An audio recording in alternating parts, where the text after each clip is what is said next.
ये बड़ी खबर आपको बता दें, अनंतनाग में 13 तारीख से ऑपरेशन को अंजाम दिया जा रहा था और अब उजैर खान जो कि एक सरदर्द बना हुआ था सिक्योरिटी फोर्सेस के जरिए, सिक्योरिटी फोर्सेस ने उजैर खान को हलाक कर दिया है। उसकी लाश बरामद कर ली गई है और ये तस्वीरें आपको दिखा रहे हैं। सिक्योरिटी फोर्सेस के जरिए इस ऑपरेशन को अंजाम देने के लिए जदीद जो हथियार है उनका इस्तेमाल किया गया, जो टेक्नोलॉजी है उसका इस्तेमाल किया गया।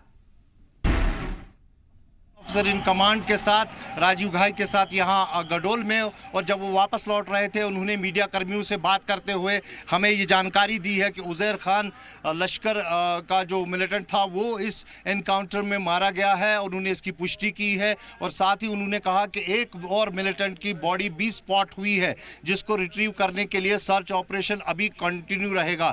लेकिन गडोल का ये ऑपरेशन जो 7 दिनों से चल रहा था, आज फायर फाइट यहाँ पर ओवर हो गई है, यानी जितने भी मिलिटेंट्स की इंफॉर्मेशन थी उन सब स्पॉट्स को खंगाला गया है और वहां पर जो है ऑपरेशन ओवर हुआ है फायर फाइट का। लेकिन सर्च ऑपरेशन जो है अभी कंटिन्यू रहेगा क्योंकि एक बॉडी जो मिलिटेंट की है जो यहां पर पड़ी है जंगलों में, उनको रिट्रीव करना है उस बॉडी को, और साथ ही साथ कई ज़्यादा अनएक्सप्लोडेड शेल्स हैं जो यहाँ पर मौजूद हैं इस वक्त इस इलाके में, पूरे इलाके में, और उनको जब तक न पूरी तरह से एरिया को क्लियर किया जाएगा तब तक लोगों को भी कहा गया कि वो आगे वेंचर ना करे जाने का।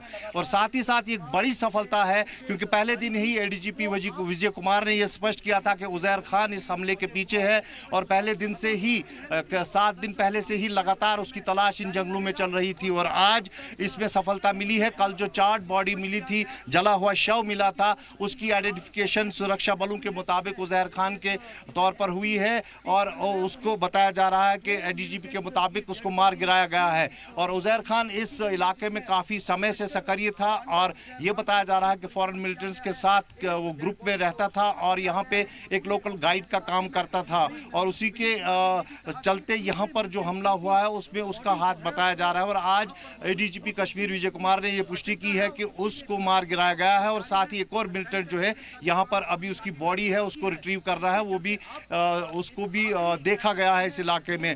और कहीं ना कहीं अगर हम बात करें तो एक हिसाब से ये एनकाउंटर जो है लगभग ओवर हो गया है। सिर्फ सर्च ऑपरेशन है वो इसलिए है कि वो बॉडी जो मिलिटेंट की है उसको रिट्रीव किया जाएगा, तब ये पूरा ऑपरेशन जो है कंक्लूड किया जाएगा। लेकिन निसंदेह ही एक बड़ी सफलता मिली है सुरक्षा बलों को यहाँ पर, हालांकि इस पर नुकसान भी उठाना पड़ा है। तो 2 दहशतगर्दों को मार गिराया गया है। बड़ी खबर आपको बता रहे हैं, लश्कर का जो मिलिटेंट है उजैर खान, उसे मार गिराया गया। एक्सक्लूसिव तस्वीरें आपको दिखा रहे हैं, हमारे नुमाइंदे ने भी इस बात की जानकारी दी है। अभी सर्च ऑपरेशन को अंजाम दिया जाएगा क्योंकि जो खबर अभी सिक्योरिटी फोर्सेस के पास से सामने आ रही है उनके मुताबिक 2 दहशतगर्दों को हलाक किया गया है इस ऑपरेशन के जरिए। 13 सितंबर की रात से इस ऑपरेशन को अंजाम दिया जा रहा था और अब इस ऑपरेशन के तहत 2 मिलिटेंट को मार गिराया गया है। हालांकि सर्च ऑपरेशन अभी भी जारी रहेगा। वाज़ेह रही कि इस ऑपरेशन के दौरान हमारे 4 जवान शहीद हो चुके हैं। फारूक वानी हमारे नुमाइंदे हमारे साथ लाइव मौजूद है, उनका रुख करते हैं। फारूक, आपसे जानना चाहेंगे अभी क्या मजीद अपडेट आपके पास इस ऑपरेशन को लेकर? देखिए, ऑपरेशन जो है वो ओवर हो चुका है और 7 डेड बॉडीज़ जो हैं वहाँ पे अब तक रिकवर की गई हैं और जिसमें बताया जा रहा है कि लश्कर का टॉप कमांडर उजैर खान इस मुठभेड़ में मारा गया है।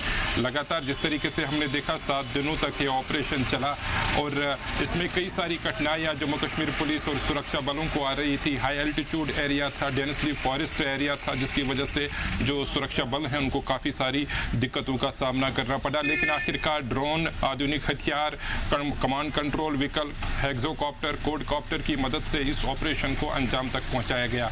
अभी एडीजीपी कश्मीर विजय कुमार ने भी जानकारी दी कि उजैर खान जो है इस मुठभेड़ में मारा गया है।